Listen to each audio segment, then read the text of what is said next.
오늘의 말씀은 마태복음 5장 1절부터 12절까지의 말씀입니다. 마태복음 5장 1절부터 12절까지의 말씀입니다. 제가 먼저 읽겠습니다. 예수께서 무리를 보시고 산에 올라가 앉으시니 제자들이 나아온지라. 입을 열어 가르쳐 이르시되 심령이 가난한 자는 복이 있나니 천국이 그들의 것임이요 애통하는 자는 복이 있나니 그들을 위로를 받을 것임이요 온유한 자는 복이 있나니 그들이 땅을 기업으로 받을 것임이요 의에 줄이고 목마른 자는 복이 있나니 그들이 배부를 것임이요 긍휼히 여기는 자는 복이 있나니 그들이 긍휼히 여김을 받을 것임이요 마음이 청결한 자는 복이 있나니 그들이 하나님을 볼 것임이요 화평케 하는 자는 복이 있나니 그들이 하나님의 아들이라 일컬음을 받을 것이며 의를 위하여 박해받는 자는 복이 있나니 천국이 그들의 것임이라. 나로 말미암아 너희를 욕하고 박해하고 거짓으로 너희를 거슬러 모든 악한 말을 할 때에는 너희에게 복이 있나니 기뻐하고 즐거워하라. 하늘에서 너희의 상이 큼이라. 너희 전에 있던 선지자들도 이같이 박해하였느니라. 아멘. 자리에 앉으시겠습니다. 이제 담임 목사님께서 나오셔서 세상을 어떻게 살아야 하는가라는 제목으로 말씀 전해 주시겠습니다. 할렐루야. 순전한 교회 주일 예배 참여하시는 여러분 모두를 주님의 이름으로 환영합니다. 특별히 이제 오늘 잠깐 말씀드리고 싶은 게, 저희는 성경책을 웬만하면 가지고 오시라 이렇게 항상 말씀을 드립니다. 그래서 성경책을 이제 못 가져오실 분들을 위해서 우리 한 성도님께서 귀하게 성경책을 비치용으로 기증해 주셨어요. 그래서 저쪽 지금 나가실 때 보면은 왼편으로 나가면 저기 안내 데스크에 비치용 성경이 있습니다. 그래서 성경을 안 가지고 오시면 이렇게 꼭 들어올 때 저기서 갖고 오셨다가 놓고 가셔야 돼요. 비치용이라고 크게 써놨어요. 그리고 교회 이름도 이렇게 크게 써놨습니다. 그래서 그렇게 성경책 꼭 같이, 그리고 웬만하면 여러분 할 수 있으면 같이 와서 말씀을 읽는 시간도 우리가 하나님을 경외하면서 예배드리는 시간이니까 같이 그렇게 함께 은혜 나누고 예배드리면 좋겠습니다. 그래서 여러분들 성경책, 우리 인사 나눌 때 성경책을 가지고 다닙시다. 함께 인사하겠습니다. 죄송해요. 예, 가지고 다니세요. 예. 같이 기도하고 말씀 전하겠습니다.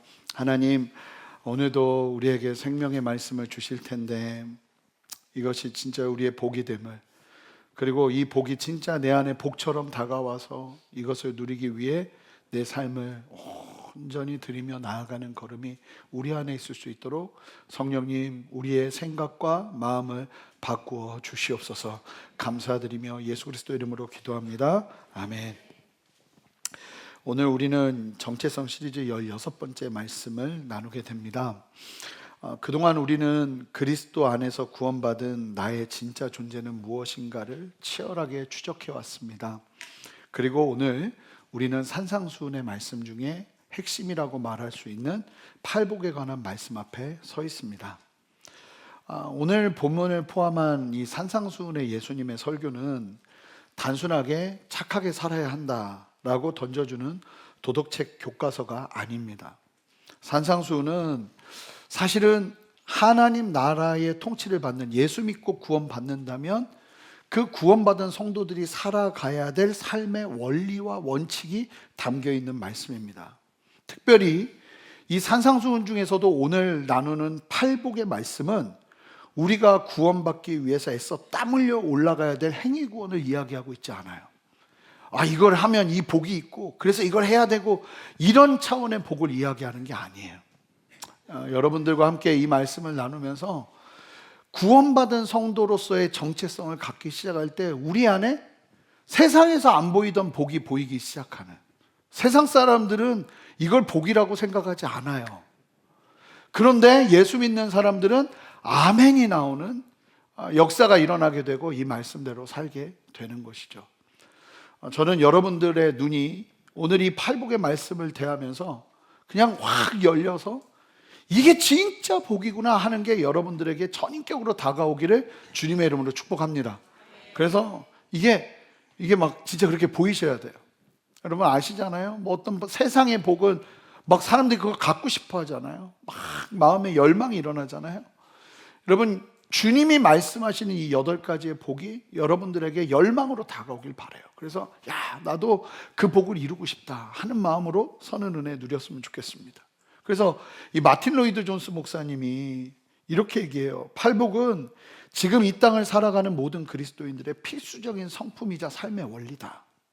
그래서 세상 사람들과 철저하게 구별되는 그리스도인만의 독특한 정체성이 가장 잘 드러나는, 쉽게 말하면 예수 믿으면 어떻게 사는가, 예수 믿은 사람은 이렇게 살아야 된다 하는 그 가르침을 분명하게 보여주는 말씀이 바로 이 팔복에 관한 말씀이고, 성도는 이 팔복의 말씀을 바탕으로 세상에서 빛과 소금의 역할을 감당해야 한다는 거예요. 팔복은 이미 구원받은 천국 백성이라는 새로운 정체성을 부여받은 우리 모두가, 아멘이죠, 우리 모두가 내면에서 성령의 역사로 말미암아 변화되어 살아내는 삶의 양식, 바로 그것이 팔복이라는 거예요. 많은 성도님들이 궁금해하고 질문합니다. 내가 예수님을 믿어 거듭났고 구원받았는데 그렇다면 우리는 어떻게 세상을 살아야 됩니까? 이 질문에 대한 답이 오늘 팔복 말씀에 펼쳐진다는 거예요. 우선 오늘 팔복 메시지는요, 아주 흥미로운 특징이 있습니다. 이게 이제 어떻게 보면은 문학적 기법인데, 이 팔복의 메시지는요, 수미상관 기법이 사용이 돼요. 이게 무슨 얘기냐면, 수미니까 앞과 뒤, 처음과 맨 마지막이 같은 이야기를 해요. 그러면서 그 안에 담겨 있는 내용들을 마치 샌드위치처럼 이렇게 이야기하면서 말씀을 어떻게 보면 한 흐름 안에서 묶어서 설명을 하고 있는 것이죠. 그래서 3절에 보면 첫 번째 복, 심령이 가난한 자, 그리고 마지막 8번째 복, 의를 위하여 박해를 받는 자, 10절. 그 의를 위하여 박해를 받는 자, 그리고 처음에 말한 복, 심령이 가난한 자에게 부어지는 은혜의 복의 열매가 똑같아요. 뭐예요? 천국이 그들의 것이라는 거예요. 이 두 구절 사이에 샌드위치처럼 배열된 애통함의 복, 온유함의 복, 의의 주림의 복, 긍휼의 복, 청결함의 복, 화평케함의 복이 이게 함께 천국 백성이라는 주제 아래 어우러지는 거예요. 그래서 또 다른 특징이 뭐냐면, 재밌는 것이 이 3절과 10절 천국이 그들의 것이며 할 때 이 동사가 원문을 보면 다 현재형이에요. 이 두 부분만. 그리고 나머지 4절부터 9절까지 여러분 5개의 복에 관한 동사는 모두 뭐냐면 미래형이 사용돼요. 그러니까 무슨 얘기냐면, 성도는 예수 그리스도를 믿음으로 말미암아 온전하게 천국을 소유하게 됩니다. 아멘입니까? 그런데 그 천국을 소유한 백성들은 반드시 이 이어지는 복들을 삶 속에서 누리며, 지금은 못 누렸지만 지금까지는 앞으로의 삶 속에서는 누리며 살아가게 되는 은혜와 역사를 누려야 된다는 거예요. 뿐만 아니에요, 이것의 완성은 주님 다시 오시는 그때에 이루어지는 거예요. 이미와 아직 사이에 지금 우리가 이 복을 누리지만 주님이 다시 오셔서 새하늘과 새 땅으로 들어가는 그때 우리는 이 복을 더 충만하게 누리게 될 거예요. 그러니까 여러분들이 생각하는 천국과 성경이 말하는 천국은 많이 달라요. 하나님의 말씀하시는 천국은 이 팔복이 마음껏 누려지는 나라예요. 여러분이 생각하는 것처럼 일 안 해도 막 다 아침에 일어나면 알아서 음식이 차려져 있고, 밖으로 나가면 막 수많은 과일들 그냥 따다 먹으면 되고, 싸움도 일어나지 않고 그냥 온통 그냥 뭐 금은 보석으로 가득 차 있고, 이것이 천국이 아니라, 천국이 말하는 복은, 하나님 나라가 말하는 복은 이 팔복 안에서 어우러진다는 거죠. 함께 살펴보자는 거예요. 먼저 이 팔복의 메시지를 전하는 예수님의 마음과 당시 그 메시지를 들었던 사람들을 좀 살펴보면서 좀 더 구체적으로 팔복 안으로 들어가기를 원하는데요, 이 거의 스캔들이라고 부를 만큼 충격적인 선언을 주님께서 하십니다. 지금 이 수많은 군중들을 향해서 주님은 계속 8번을 반복해서 뭐라고 말하냐면, 너는 복이다 라고 이야기하신다는 거예요. 여기서 복이라고 말하는 단어가 헬라어 마카리오스라는 단어예요. 이 단어는요, 단순히 럭키하고 그냥 뭐 운이 좋아서 이루어지는 행운 같은 것이 절대 아니에요. 그 정도의 단어가 아니고 이 마카리오스가 나오면 이거는 뭐냐면요, 하나님만이 주실 수 있는 신적인 권세 아래 누려지는 참된 복이에요. 그래서 하나님 자신이 우리의 분깃이 되어주는 최고의 축복을 의미하는 것입니다. 이 말씀 듣다가 그래도 난 럭키가 더 좋은데 이래버리면 안 되는 거죠. 여러분들 안에 진짜 하나님 그분이 나의 분깃이 되는 참된 축복이 누려지는 은혜가 있기를 바라요. 근데 예수님이 너희들에게 그런 너희들은 복이다, 마카리오스다 라고 선포하는 그 선포를 듣는 당시의 회중들이 어떤 사람들이었는가? 당시 예수님의 말씀을 듣고자 찾아온 군중들을 향해 예수님께서 이 말씀을 선포했는데요, 회중들은 이 말씀을 들으면서 굉장히 놀랐을 거예요. 왜 그러냐면 당시 듣는 사람 중에 사회적으로 지탄받던 세리 마태 같은 사람들이 있었단 말입니다. 그 안에 7 귀신이 들려서 고통받던 막달라 마리아 같은 여인도 있었고, 창기와 같이 자기의 인생을 다 내어 던져버리고 포기하고 살아내는 사람들도 그 중에 있었다는 거예요. 많은 경우가 실제로 예수님을 찾아온 사람들 중에 귀신 들린 사람들이 있었고, 간질 환자나 중풍병자 등 질병에 시달리는 사람들이 있었어요. 여러분 아시는 것처럼 그 당시에는 의사가 없어요. 의사가 그 당시에 할 수 있는 건 향유, 그러니까 좋은 기름 발라주는 게 전부예요.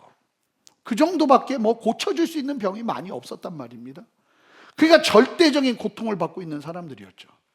게다가 아픈 것도 서러운데 유대 사회는 어땠냐면요, 당시에 가난이 있거나 소외를 당하거나 사회적인 소외를 당하거나 질병에 걸리면요, 하나님의 저주를 받았다는 명백한 증거라고 낙인을 찍어버렸어요, 사람들이.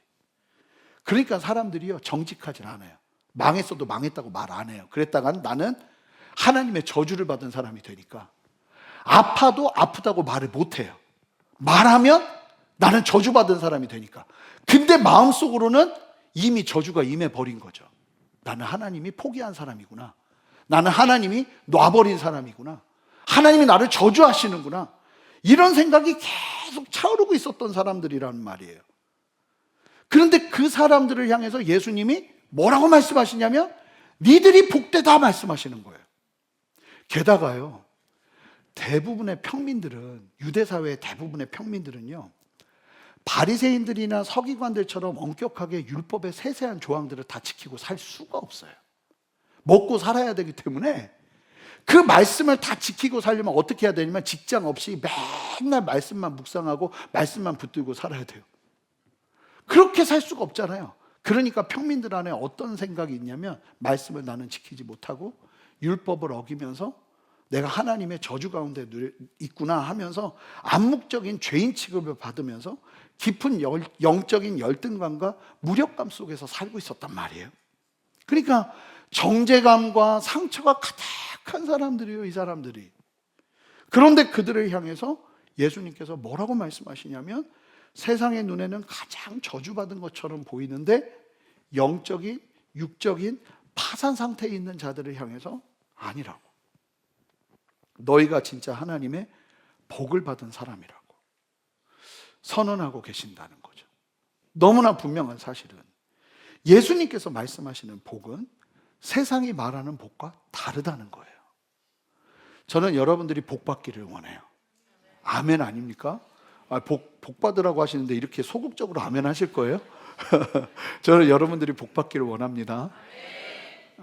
그런데 여러분들이 생각하는 복이 아니라 하나님이 말씀하시는 복을 받으시길 바라요. 여러분, 우리가 겉으로는 아무 문제 없이 예배의 자리에 앉아 있는 것 같지만 속으로는 남모를 재정적인 위기나, 우리도 똑같아요. 혹시 내가 믿음이 없어 보이진 않을까? 내가 뭔가를 잘못한 것처럼 보이지 않을까 하는 생각에 나를 감추는 거죠. 속으로는 남모를 재정 위기나 육체의 질병이나 혹은 깨어진 관계의 아픔 속에서 매일 숨죽여 울고 계신 분들이 분명히 계실 거예요. 세상의 매몰찬 잣대로 보면 우리는 항상 턱없이 부족하고 연약한 사람들일 수밖에 없는 것처럼 여겨지면서 무력감에 빠지기도 해요. 하지만 여러분, 오늘 말씀에서 예수님은 세상이 말하는 눈에 보이는 성공과 번영만이 복이라고 가르치는 이 시대의 거대한 거짓말을 뒤엎으십니다. 주님은 남모를 상한 마음을 안고 이 자리에 나온 우리를 향해 참된 복은 흠집 없는 완벽한 환경에서 오는 것이 절대로 아니고 내 힘으로는 도저히 아무것도 할 수 없음을 깨닫고, 이제 첫 번째 복을 이야기하면서 알게 될 거예요. 내 힘으로는 아무것도 할 수 없음을 깨닫고 오직 하나님 아버지만 바라볼 수 있는 그 상태가 복이라는 사실, 어쩌면 지금 내 자리가 복된 자리일 수 있다는 사실을 주님은 말씀으로 우리에게 역사하시며 도전하실 거예요. 예수님은 우리가 겪은 가장 비참하고 연약해 보이는 지금 도리어 하늘의 위로와 긍휼이 폭포수처럼 쏟아져 내리는 복의 자리가 될 수 있다고 말씀하십니다. 세상의 기준과 달라요. 오늘 이 산상수훈의 장엄한 선포를 함께 누리면서 주님 앞에 서는, 그리고 여러분들이 그 복을 누리고 취하며 나가는 그 은혜 위에 있으시기를 주님의 이름으로 축복합니다. 자, 그러면 복에 관한 말씀 8복을 여러분들이 다 읽으셔야 돼요. 자, 3절 말씀을 한 목소리로 읽도록 하겠습니다. 함께 읽습니다. 시작.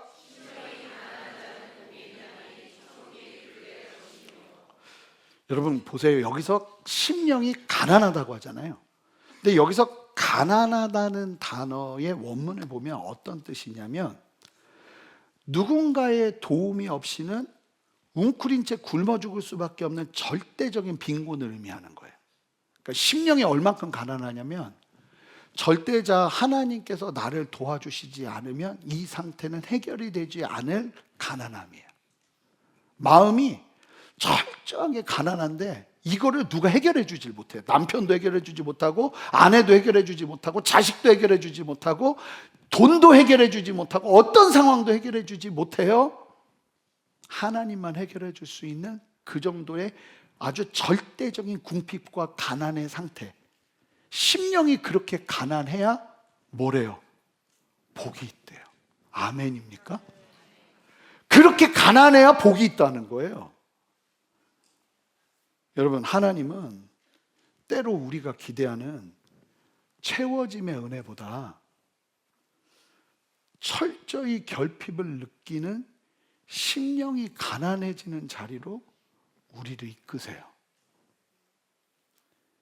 이게 우리를 좌절하게 하시기 위함이 절대 아니에요, 여러분.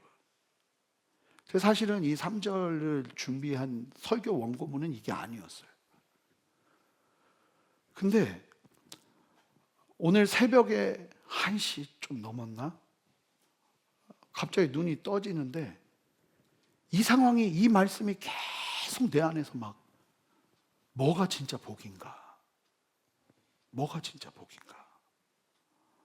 막 내가 원하는 것들이 다 이루어지고 평안을 누리고 막 함께 신앙생활 하면서 내가 원하는 막 사업이 막 잘 되고, 진짜 이걸 복이라고 이야기하시면 우리가 또 거기에 따라갈 텐데, 무엇이 복인가? 주님이 막 말씀하시기 시작하는 거예요, 저한테. 여러분, 하나님이요, 우리를 하나님만 갈망하게 하시는 자리로 이끄실 때가 있어요. 근데 참 신기한데요, 이 심령이 가난해져야 뭐가 보이냐면 본질이 보여요. 이게 안 그럴 때는 사느라고 정신없어서 그런 게 안 보여요. 근데 참 신기하죠? 마음이 그렇게 누군가의 도움 정도가 아니라 하나님이 아니면 채울 수 없는 그 철저한 심령의 가난한 상태로 주님 앞에 나아갈 때 하나님이 우리 안에 역사하시는데, 그 비로소 뭐가 보이냐면 천국이 나의 것이 되는 역사를 누리기 시작한다는 거예요.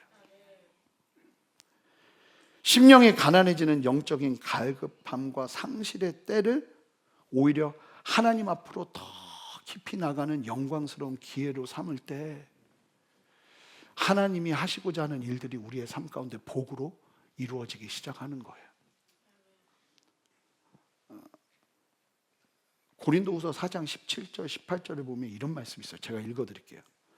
우리가 잠시 받는 환난에 경한 것이 지극히 크고 영원한 영광에 중한 것을 우리에게 이루려 하심이니. 이유 없이 성도가 환난과 가난함과 목마름을 갖게 되는 상황들을 만날 수밖에 없는 상황이 주어질 수 있다는 거예요. 그런데 뭐라고 그러냐면, 그럴수록 우리가 18절을 보면 우리가 주목하는 것은 보이는 것이 아니요 보이지 않는 것이니 보이는 것은 잠깐이요 보이지 않는 것은 영원함이라 하면서, 그 고난의 자리에서, 그 목마름의 자리에서 갑자기 보이지 않는 게 보이기 시작하는 은혜와 역사가 일어난다는 거예요. 저는 예수님 정말 잘 믿고 잘 살고 있는 줄 알았어요. 예수님이 내 인생이 전부인 줄 알았어요. 근데 제가 주님을 제일 사랑하는 그때에 하나님이 정말 상황과 환경 속에서 저를 철저하게 가난하게 하시더라고요. 근데 원망할 것 같잖아요. 물론 잠깐 원망은 해요. 막 원망도 일어나요. 근데 참 신기한 게 평생 보이지 않던 영원한 것들이 보이기 시작하더라고요. 뭐가 중요한지 보이기 시작하고.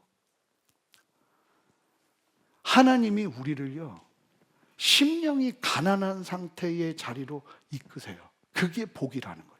그러니까 여러분 예배도요, 여러분 오셔서 미리 오셔서 기도하셔야 되는 게 딴 게 아니에요. 하나님, 오늘도 나는 주님 앞에 목마릅니다. 주님이 아니면 나는 걸어낼 수 없습니다 하는 절대적인 자기의 부인과 주님을 향한 기대로 나를 가득 채우고 예배를 드릴 때, 하나님께서 하나님의 나라, 보이지 않는 은혜, 보이지 않는 하나님의 손, 보이지 않는 하나님의 역사를 우리에게 나타내 보여주시는 거예요. 여러분, 그래서 기도하셔야 돼요. 예배 때 먼저 와서 혹시 내 안에 주님 아니어도 충분한 배부름이 있지는 않는가? 아니라는 거예요. 그 복된 자리가 아니에요. 그건 하나님을 향해서 철저히 주님만 나를 채우실 수 있다는, 그래서 시편 34편 18절에 이렇게 얘기하시잖아요. 여호와는 마음이 상한 자를 가까이 하시고 중심으로 통회하는 자를 구원하시는도다. 하나님 만나러 여기로 왔는데 내 마음이, 나의 심령이 철저하게 목마르고 가난하지 않는다. 여러분, 이거 참 불행한 것이죠. 그래서 가난한 마음으로, 주님이 전부인 마음으로 찬양이 시작되는 순간 우리의 예배는 달라지는 거예요. 여러분들 안에 그 은혜가 있으시길 바라요. 그리고 시키지 않아도 지금 내 상황이, 마음이 가난한 상태로 있다면, 여러분 주님 앞에 오늘 예배 가운데 하나님, 나에게 보여주십시오.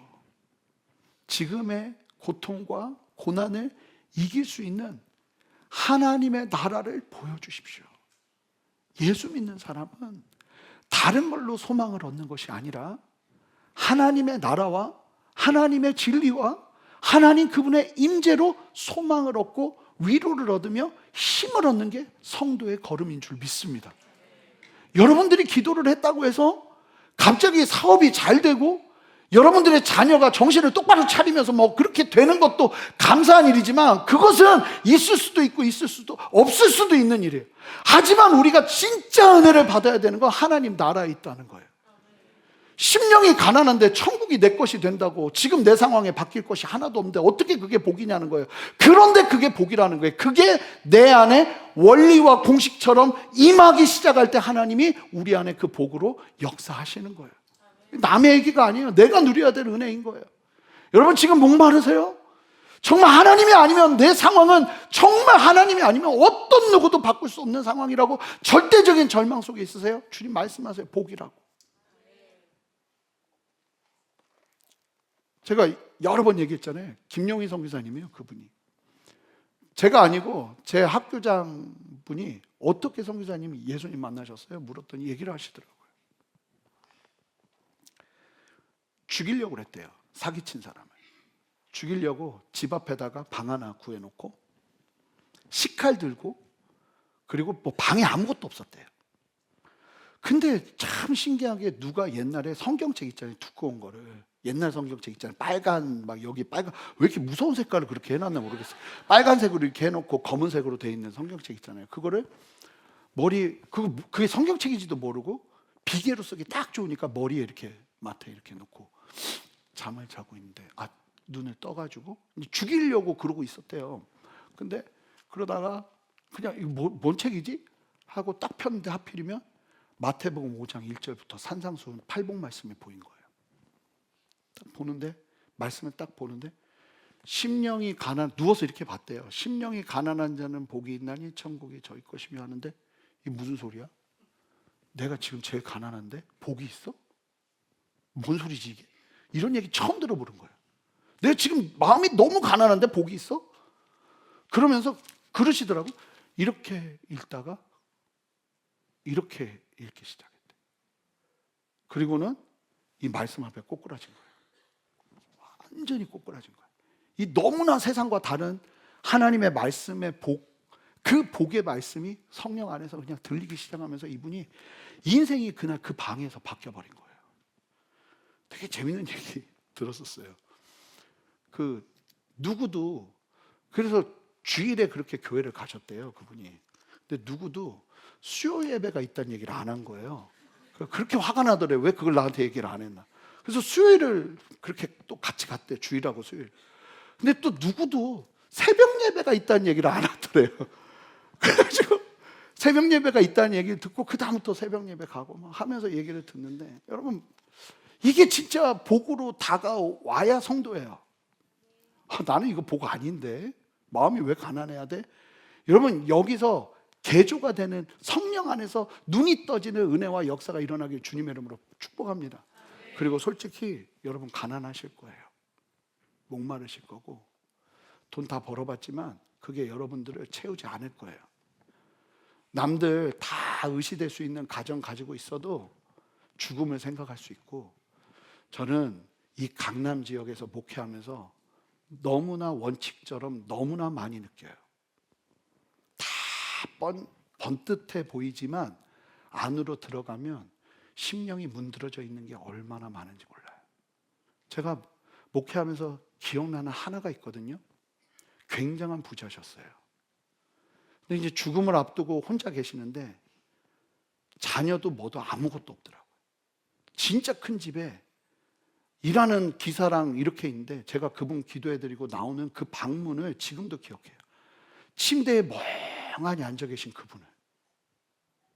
전혀 행복이라는 게 없고 온갖 불안과 자녀들과의 관계 속에서 사실은 우리가 마음이 가난해요. 그런데 여기서 천국을 보지 못하고 하나님의 나라를 보지 못하고 여전히 육적인 거에 사로잡혀 살아간다면, 여러분 진짜 이거는 너무 안타까운 일인 거예요. 순전한 교회 예배하러 왔는데 하나님의 나라가 안 보인다면 이건 말도 안 되는 일이에요. 저와 여러분들 안에 하나님의 나라가 보이는 은혜와 역사가 있기를 주님의 이름으로 축복합니다.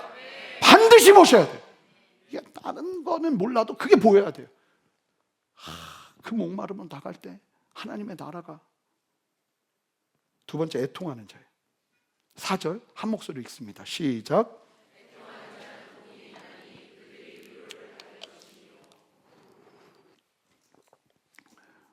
애통은 어느 정도냐면 이 단어가 사랑하는 가족을 잃었을 때 창자가 끊어지는 듯한 비통함을 경험하는 수준의 슬픔을 말해요. 이렇게 도무지 씻겨지지 않는 죄에, 그냥 여러분 지난주 말씀 보셨지만, 아니 회복을 하려면 회개의 자리로 나가라는 거예요. 내가 지치고 힘든데도.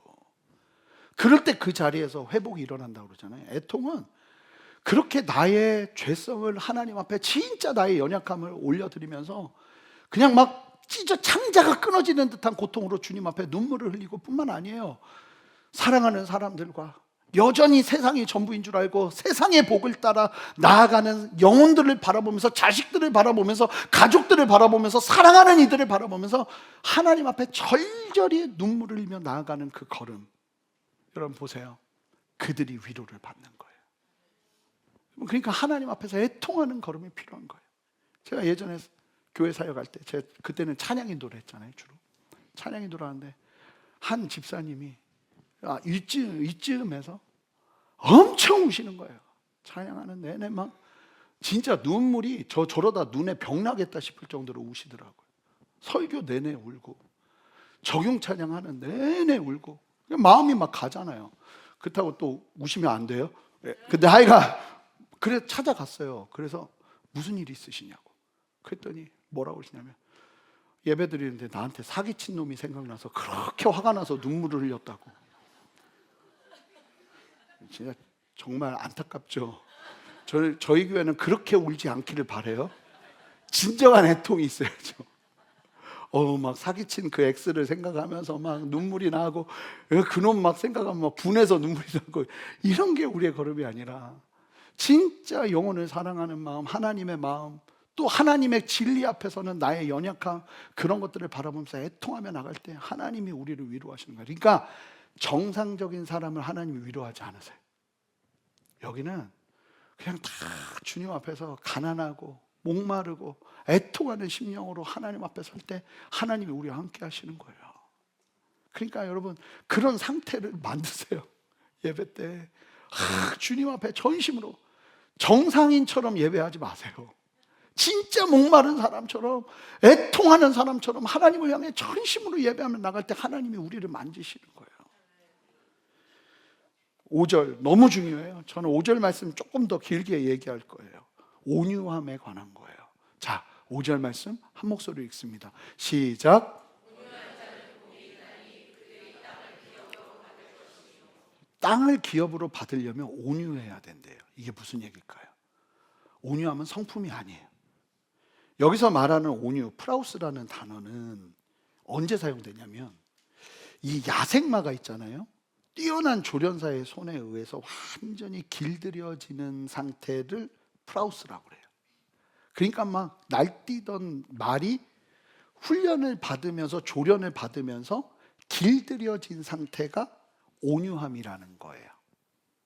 그래서 이 통제된 힘, 하나님의 진리 안에서 하나님의 진리를 따라 내 인생이 야생마 같던, 내 마음대로 살던 내가 하나님의 진리 안에서 통제되기 시작하는, 그것이 온유함이라는 거죠.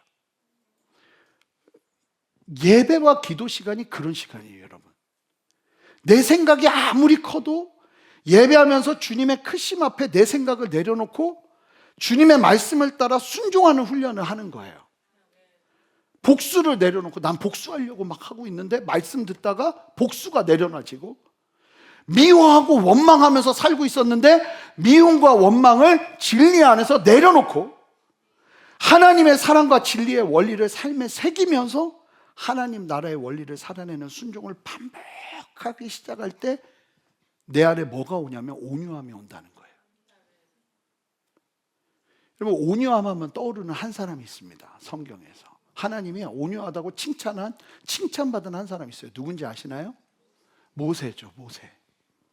민수기 보면, 이 민수기는요, 출애굽이 시작된 지 2년째부터 거의 40년 가까이 모압 평지에 이를 때까지 그 모든 기간을 다루고 있는 책이 민수기예요. 그래서 인구조사하는, 그 사람 수를 센다고 해서 민수기예요. 여자 이름 아닙니다, 민수기. 사람 수를 센다고 해서 민수기인데, 이 인구수가 바뀌어요. 중간에 2번 하는데, 첫 번째는 1세대, 그리고 나중에 모압 평지쯤 가면요, 세대가 완전히 바뀌어버려요. 2번째 세대로. 근데 그 과정에서 하나님이 모세에게 칭찬하시는 말씀이에요. 민수기 12장 3절 한 목소리로 읽습니다. 하나님이 모세를 향해서 이렇게 얘기하셨어요. 시작.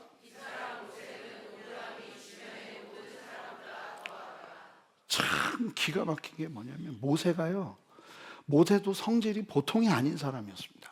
마음에 안 들면 때려 죽이던 사람이었어요. 근데 이 모세가 온유함이 지면에 승했다는 건 무슨 얘기겠어요? 하나님 안에 철저하게 통제가 되기 시작했다는 거예요.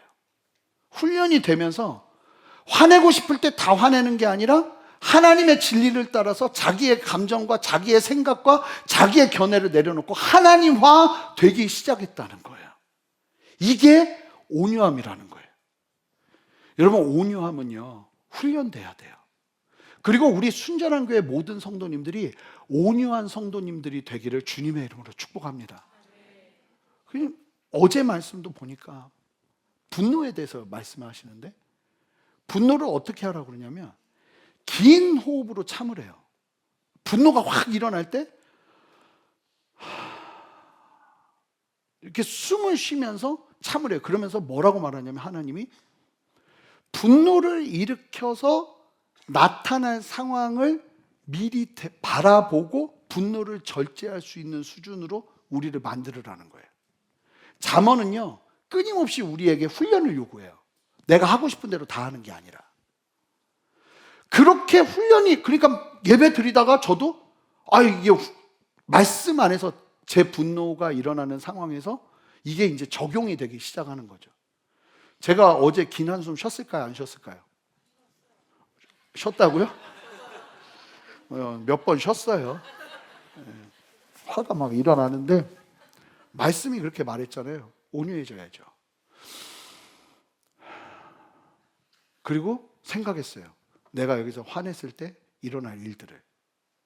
그러니까 마음이 정리가 되더라고요. 온유해지는 거죠. 여러분, 진짜 위험한 게 뭔지 아세요? 예수 믿으면서 온유함을 놓치는 거예요. 그래서 예배를 드리는데 내 고집만 강해져요.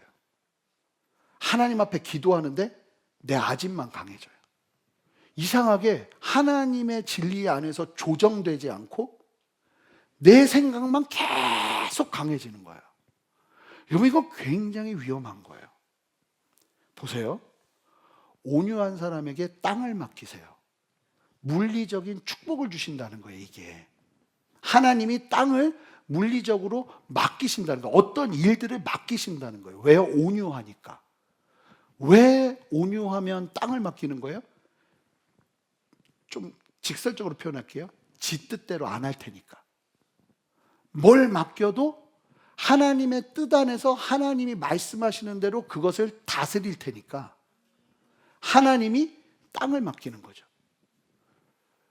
베드로가 내가 막 다 할 수 있다고 생각하고 예수님의 오른팔이라고 생각하고 주님 앞에서 나는 결코 배신하지 않을 겁니다. 이렇게 자기가 가득했을 때 주님은 한 번도 말씀하시지 않았고 주님 안에서 철저하게 자기의 실패를 경험하고 진짜 죽다 살았어요. 예수님을 부인하고 철저하게 자기에게 실망한 그때에 예수님께서 베드로에게 뭘 맡기시죠? 내 양을 먹이라고 맡기세요. 참 놀라운 게 여러분, 하나님 앞에 온유함을 취하잖아요. 그럼 하나님이 맡기십니다. 영혼을 맡기세요. 상황을 맡기시고요. 환경을 맡기세요. 그러니까 여러분들이 철저하게 어떤 사람이 돼야 되냐면 온유한 사람이 돼야 될 줄 믿습니다. 그러면 하나님이 맡기시는 거예요. 나 하나님한테 이 받은 땅이 하나도 없는 것 같다.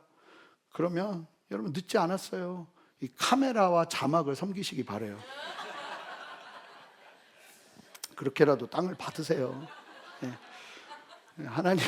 하나님이 주시는 은혜 안에서. 근데 참 신기해요. 온유해야 돼요. 여러분, 예수 믿으면서 온유해야 돼요. 예수 믿으면서 바뀌어야지 내 생각, 여러분, 점점 예수님이 생각나는 사람이 돼야지 내 강성만 드러나가지고 막 나만 드러내는 사람이 되잖아요. 이거는 건강한 신앙이 아니에요. 저희 교회하고 맞지 않아요. 저희 순전한 교회에서 함께 신앙생활하는 분들은 정말 온유해지기를 바라요. 내가 맞다고 생각했는데 주님의 말씀이 저렇게 이야기하면 내 신앙의 기조도 바꾸고 내 삶의 습관도 바꾸고 내 걸음도 바꾸고 하면서 평생 나이가 들수록 더 주님을 닮아가는 은혜가 우리에게 있어야 되지 않겠어요? 근데 제가 보니까 저도 나이가 많은 사람이 아니니까 함부로 말하면 안 되지만 그래도 보면 연세가 드시면 드실수록 온유함이 참 쉽지 않은 것 같아요.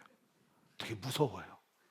이게 굉장히 더 강해지고 내 생각이 많아지고 나는 딱 이렇게, 그래서 이걸 벗어나는 거는 하지도 않을 테고 건드지도 말아라. 그렇게 나가는 경우가 너무 많죠. 근데 우리 예수님은 우리에게 뭐라고 말하냐면 온유한 자가 복이 있다는 거예요. 여러분, 자녀 앞에서도 온유하셔야 돼요. 내가 생각하는 그림으로 자녀를 끌고 가려고 하지 마세요. 주님이 자녀를 끌고 가시려는 목적대로 자녀를 놔주셔야 돼요. 그리고 내가 주님 앞에서 철저히 매니저가 되어 걸어내기 시작할 때 땅을 맡긴다니까요. 자녀를 맡긴다니까요. 하나님의 은혜를 우리에게 허락하시면서 직임을 주신다니까요. 여러분, 그 은혜가 있으시기 바라요. 온유해야 돼요. 네 번째, 의에 줄이고 목이 말라요. 6절 한 목소리 읽습니다. 의에 줄이고 목이 마른 자는 복이 있나니 그들이 배부를 것이다. 참 신기해요. 배부름을 경험하고 또 주님 앞에 나갈 때 어떻게 되냐면 의에 줄이고 목이 말라야 돼요. 그리고 또 그렇게 나가기 시작할 때 배부름이 임해요. 그 진짜 목마름은 우리에겐 생명이에요. 주님 앞에 나갈 때 사막 한가운데서 물을 찾지 못해서 헐떡이는 절박한 생존의 갈망, 그게 이제 이 원문에 보이거든요. 그러니까 하나님의 의와 하나님의 뜻과 하나님의 마음을 향한 간절한 주린 목마름으로 나아가기 시작할 때 어떤 일이 벌어지냐면, 할렐루야, 배가 부를 거라는 거예요. 영적인 배가 불러서 하나님 앞에서 배를 두드리며 나가는 일들이 벌어진다는 거예요. 할렐루야. 그냥 여러분들이 예배 드리고 나서 나가실 때요, 뭐가 되냐면 포만감이 있어야 돼요. 영적인 포만감. 그리고 다시 들어올 때는 주님 마음으로 들어오는 거예요. 그러니까 예배가 정기적으로 계속 우리에게 필요한 거예요. 그러니까 하나님 앞에서 그 주님 마음으로 나갈 때 진정한 배부름이 임하는 거예요. 이게 경험돼야 돼요. 제가요, 저희 교회는 양육을 하긴 할 텐데 기초적인 것만 할 거예요. 기본적으로 구원이 무엇이고 성경이 무엇이고 성령의 감동은 어떻게 살아야 될지 이것만 볼 겁니다. 그리고는 여러분들이 삶의 자리에서 하나님 예배하면서 다양하게 임하는 하나님의 말씀들 속에서 여러분들이 배부름을 누리면서 여기에서 온유하게 변화돼 가셔야 돼요. 제가 볼 때는, 저는 막 예수 제자 훈련학교 막 강한 훈련하는 데서 있었잖아요. 이게 최고예요. 집밥에서 은혜 받지 못하는 자 영원히 줄일지니. 저는 이제 그 관점이에요. 하나님의 집밥에서 은혜를 받을 때 진정한 포만감이 임하는 거예요. 그리고 그 배부름을 경험하는 사람들이 세상에 나가서 또 영적인 주림을 경험하고, 저와 여러분들이 하나님 앞에 의에 줄이고 목마름으로 주님 앞에 서는 은혜 있으시길 바라요. 그러면 자연스럽게 이제 7절, 8절, 9절, 10절, 12절이 나오는 거예요. 첫 번째 7절 우리 한 목소리 읽습니다. 시작. 긍휼히 여기는 자는 복이 있나니 그들이 긍휼히 여김을 받을 것이며. 여러분, 참 놀라운 건 하나님의 마음으로 하나님 앞에서 그렇게 배부르고 하나님의 은혜를 경험한 사람들이요, 이 세상을 어떻게 사는지 아세요? 긍휼히 여기며 산다는 거예요. 긍휼이 있다는 거예요. 그리고 재밌는 것은 긍휼히 여기는 자가 긍휼함을 받아요. 인색한 사람은 긍휼함을 받기가 쉽지가 않다는 거예요.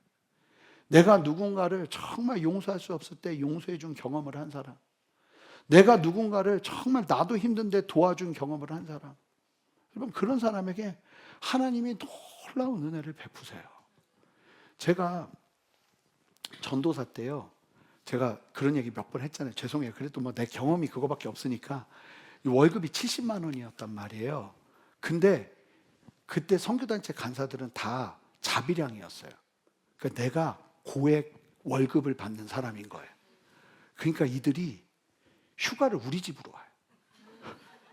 휴가를 우리 집으로 와서 우리 집, 나중에는 우리 집 비밀번호를 알고 내가 들어와 보면 그들은 TV를 보고 쉬고 있어, 집에.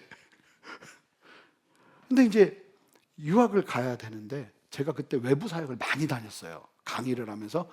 그러면서 이제 강의비로 돈을 벌었단 말이에요. 근데 이제 유학을 가야 되니까 제 아내한테, 자, 통장에 잔고가 얼마 있냐 그랬더니 저를 이렇게 쳐다봐요. 그냥. 왜 그러냐 그랬더니, 당신 몰라? 우린 다 썼어. 그러더라고요. 잔고에 돈이 없는 거야. 그럼 뭐 사실은 그래도 후회 없이, 그렇다고 규모 없이 살라는 얘기는 아니지만, 여러분, 70만 원으로는 규모 없이, 규모 있게 못 살아요. 진짜. 아무리 규모를 가질래도 있으나 없으나예요. 이게 규모는 좀 더 있어야 뭐가 규모가 생기지, 그냥 생존인데 무슨 규모예요. 그러니까 그러고 있었단 말이에요. 저 이제 그렇게 이제 살았단 말이에요. 제가 무한할 정도로 사랑과 섬김을 유학 가서 다 받은 것 같아요. 왜 이렇게 우리 불쌍하게 여기는 거예요? 근데 말씀이 맞아요. 긍휼히 여기니까 긍휼함을 받던데요. 하나님의 나라는 원리가 그대로 이루어지던데요. 저희는 애도 거기서 둘을 낳잖아요. 성도님들이 미역국을 얼마나 끓여다 주셨는지 몰라요. 아니, 애를 낳는데 찬물에 샤워하라고 그러더라고요, 미국 병원은. 그리고 뭐 얼음 녹차를 주더라고요. 그리고 스테이크를 줘요. 다 제가 먹었어요. 먹으면 안 되니까. 그리고 해야 되는데 방법이 없잖아요. 막 사랑을 받는 거예요. 긍휼을 받는 거예요. 여러분, 용서하지 않고 인색하게 막 사람들 다 칼질하고 그런 사람에게 긍휼이 임하기가 쉽지가 않습니다. 네가 그러고 살았잖아.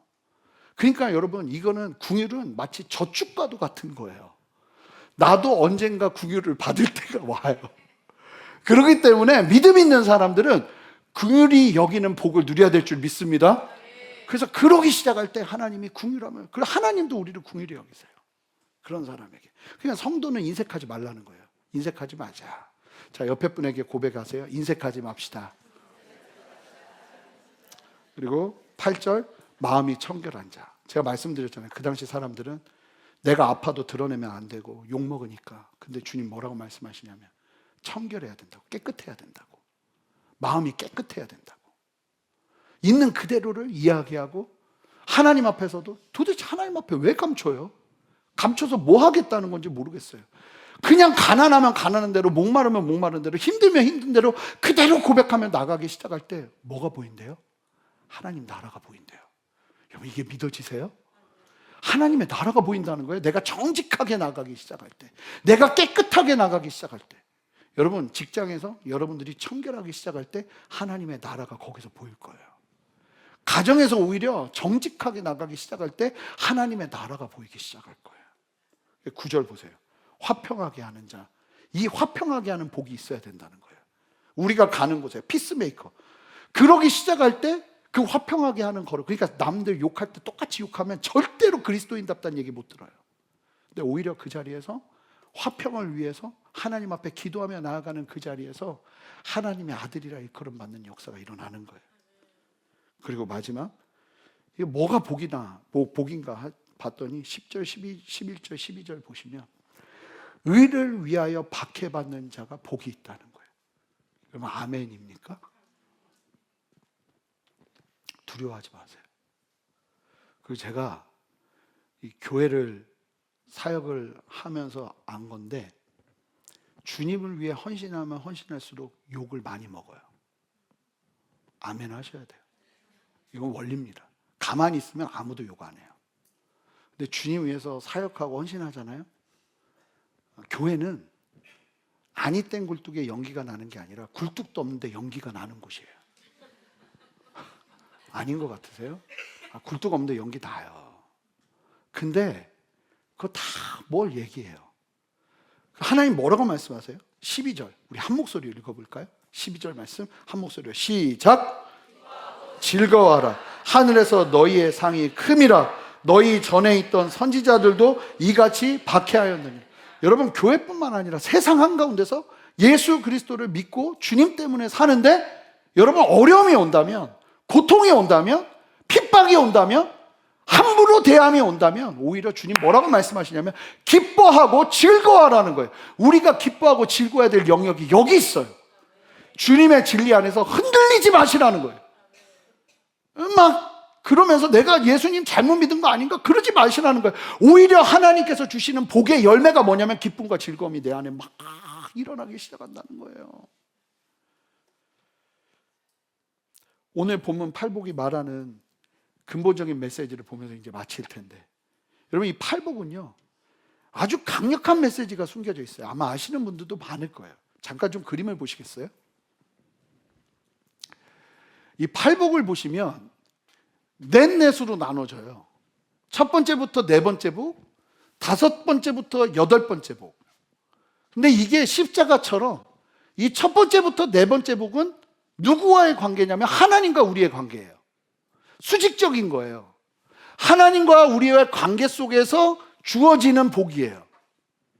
그리고 나머지 다섯 번째부터 여덟 번째까지의 복은 하나님과 우리의 관계 속에서 복을 누리는 사람들이 세상으로 나갈 때 함께, 세상과 함께 수평적으로 나눠야 되는 복이 바로 이 복이라는 거죠. 근데 저는 말씀을 준비하면서 어떤 생각이 들었냐면, 야, 예배가 이렇게 중요한 거구나. 하나님 앞에 서서 은혜를 받는 게 이렇게 중요한 거구나. 이게 제대로 되지 않으면 이건 일어날 수가 없는 거예요. 이거는 성품이 아니에요. 캐릭터가 아니에요. 하나님으로부터 은혜를 충만하게 받은 자가 그 은혜를 가지고 살아내게 하는 하나님의 능력이고 열매예요. 할렐루야입니까? 그래서 여러분들이 예배의 자리에서 목숨 걸고 심령이 가난한 상태로 하나님을 예배하셔야 돼요. 애통하는 마음을 놓치지 마셔야 돼요. 온유함, 주님 앞에 다 열어놓고 하나님 나 오늘도 수술 받을게요. 바꿔주세요. 날 고쳐주세요. 새롭게 해주세요. 그 마음으로 나가야 돼요. 의에 줄이고 목마름으로 나가야 돼요. 그럴 때 하나님이 우리 안에 이 복을 허락하세요.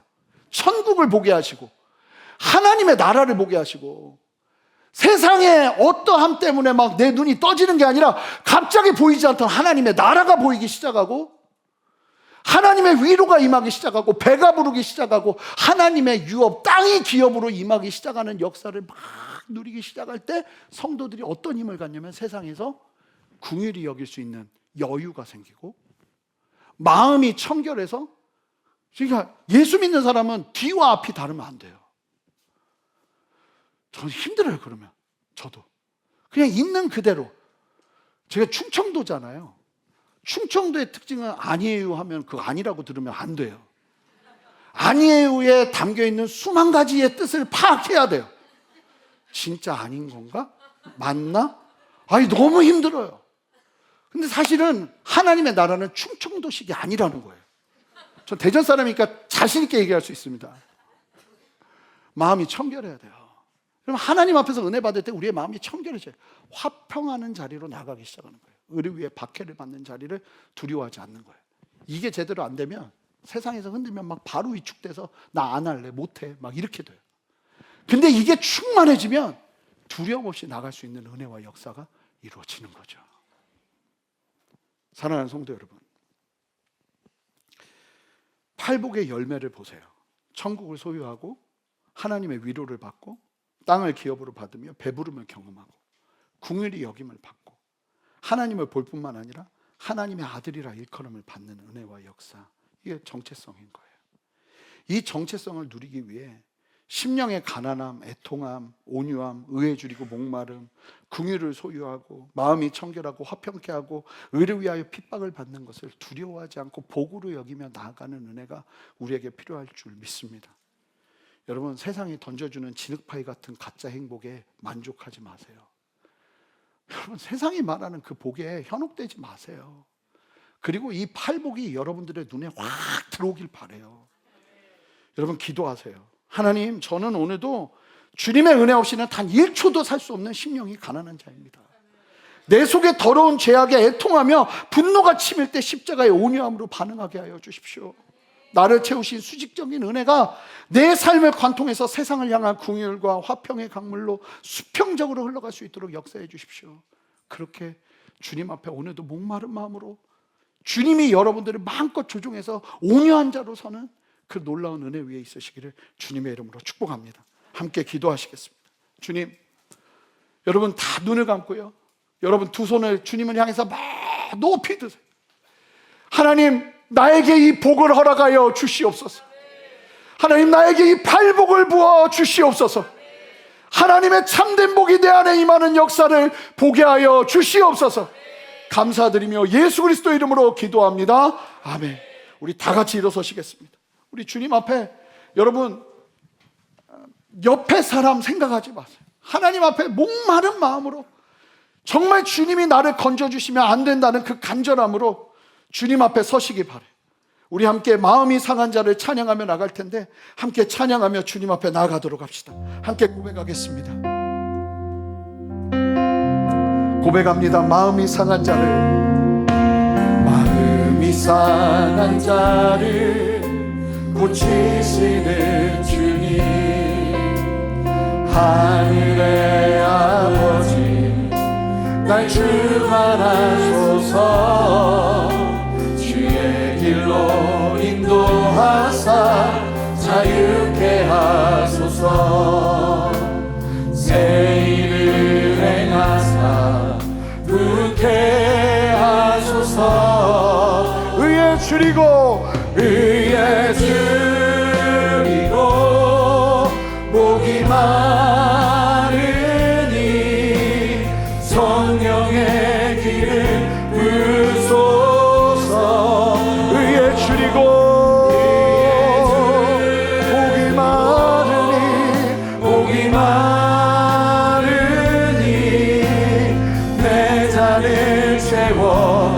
다시 한번 고백합시다. 마음이 상한 자를 고치시는 주님, 마음이 상한 자를 고치시는 주님, 하늘의 아버지 날 주관하소서.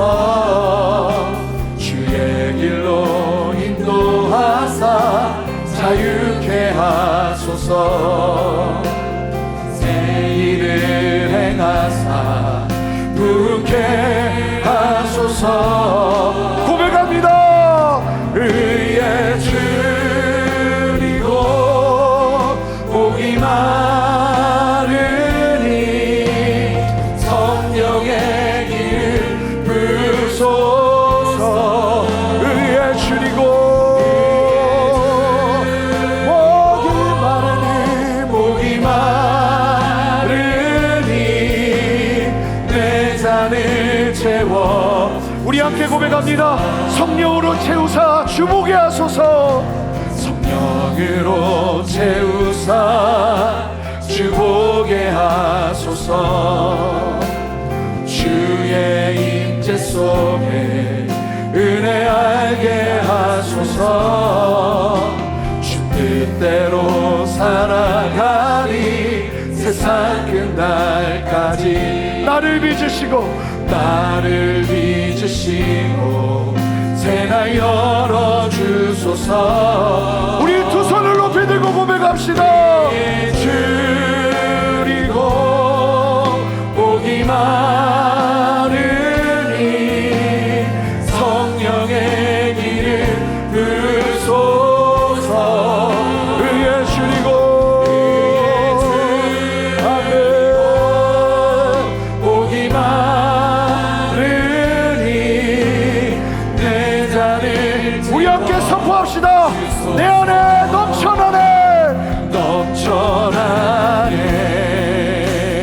넘쳐나네.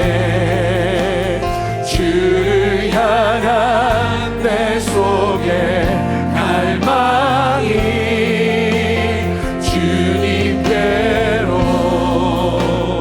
날 이끌어 주소서. 키워봤어요. 주님을 더 원한 넘쳐나네, 넘쳐나네, 넘쳐나네. 주를 향한 내 속에 갈망이 아멘. 주님께로 날 이끌어 주소서. 주님을 더. 여러분의 목소리로 고백하세요. 넘쳐나네, 넘쳐나네, 넘쳐나네. 주를 향한 내 속에 갈망이 주님께로 날 이끌어 주소서. 주님을 더 원하. 우리 목마른 심령으로 고백합니다. 넘쳐나네, 넘쳐나네, 넘쳐나네. 주를 향한 내 속에 갈망이 주님께로 날 이끌어 주소서. 주님을 더 원합니다.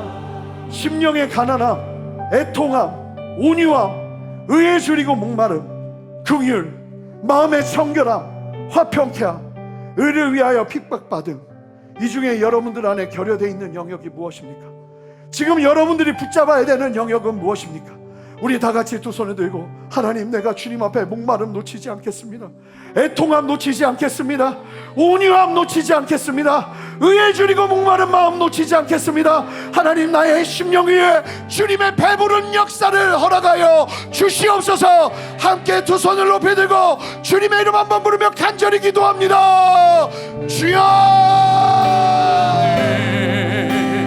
넘쳐나네 주를 향한 내 속에 갈망이 주님 자라 선포하시는 주님의 확증된 말씀 앞에 담대하게 서는 은혜로 허락하여 주시옵소서. 할렐루야. 새 일을 행하시는 주님을 찬양합니다. 역사하시는 주님을 찬양합니다. 하나님, 내 안에 주님의 마음을 부어주시옵소서. 하나님, 주님의 마음을 부어주시옵소서. 여러분, 주님 앞에 간절히 기도하세요. 하나님, 내가 목마릅니다. 하나님, 의에 줄이고 목이 마르며 하나님이 아니면 걸을 수 없는 걸음입니다. 주님, 나를 붙들어 주시옵소서. 아버지, 보게 하시옵소서. 깨닫게 하시옵소서.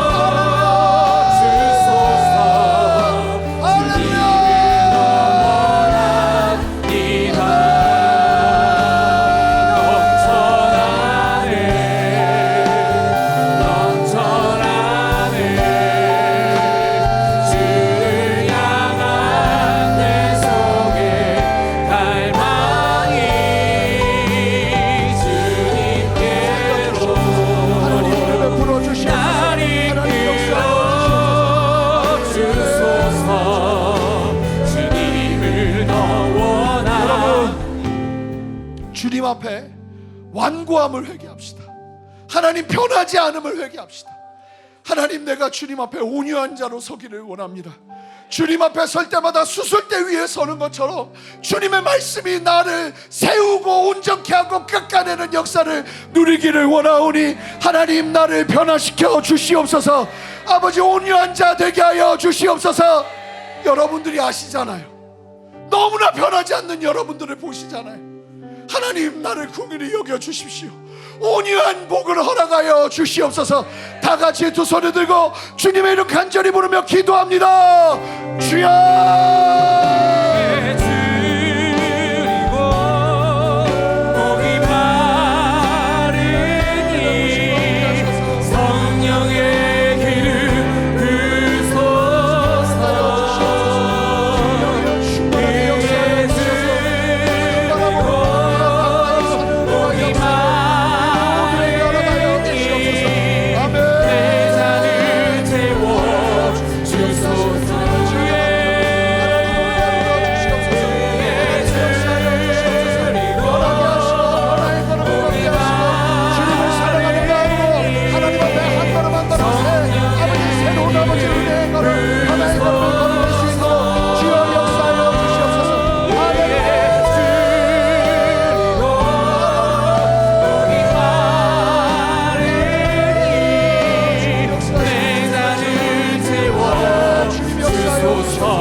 마지막으로 기도합시다.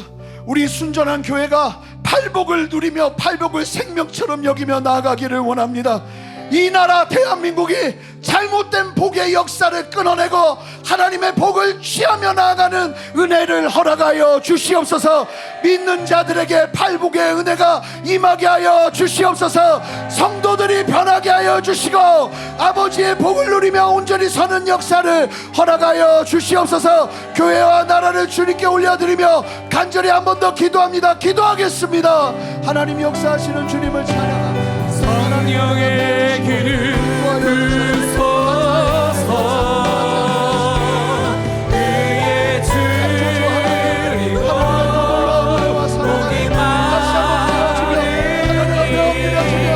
내자를 채워 누리게 하여 주시옵소서. 두려워하지 않게 하옵소서. 하나님, 함께하게 하옵소서. 하나님의 역사 위에 함께하옵소서. 하나님, 깨닫게 하여 주시옵소서. 하나님, 역사하여 주시옵소서.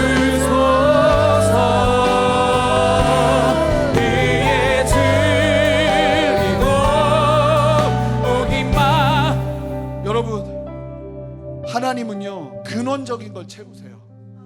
여러분들을 두렵게 하는 그 모든 염려 거기에 머무는 것이 아니라 더 근원적으로 하나님의 나라를 보게 하시면서 하나님께서 그 어려움을 이겨내게 하시고 견뎌내게 하시고 감당하게 하시는 줄 믿습니다. 특별히 여러분들 안에 두려움, 염려로 고통받고 있는 영역이 있다면 여러분들의 두 손을 가슴에 대시기 바라요. 이 시간 함께 기도할 텐데, 내가 나사렛 예수 그리스도 이름으로 명하는 것은 주로부터 오지 않은 일어나지 않을 일에 대한 두려움과 염려들아 예수 이름으로 명하노니 떠나갈지어다. 주님의 진리로 새롭게 하여 주시고 하나님의 말씀으로 온전케 하여 주시고 하나님의 나라를 보며 하나님의 뜻과 아버지의 일하심을 바라보며 담대하게 일어서는 은혜와 역사, 회복, 참된 복의 임함을 허락하여 주시옵소서. 배부르게 하옵소서. 영적으로 배부르게 하옵소서. 하나님 앞에 만족하게 하시고 하나님으로 기뻐하게 하시고, 하나님 특별히 그 과정 속에서 치열하게 싸우며 온유함으로 승부하는 하나님 앞에 변화된 성도들에게 주님의 땅을 기업으로 나누어 주시옵소서. 새 일을 행하시는 주님을 찬양합니다. 두려워하지 않게 하시고 하나님을 신뢰하게 하시고, 다시 한번 예수 그리스도 이름으로 명하노니 하나님의 온전한 복의 개념이 우리의 생각과 마음 가운데 충만하게 임할지어다. 주님 역사하시고 함께하여 주시옵소서. 감사드리며 예수 그리스도 이름으로 기도합니다. 아멘.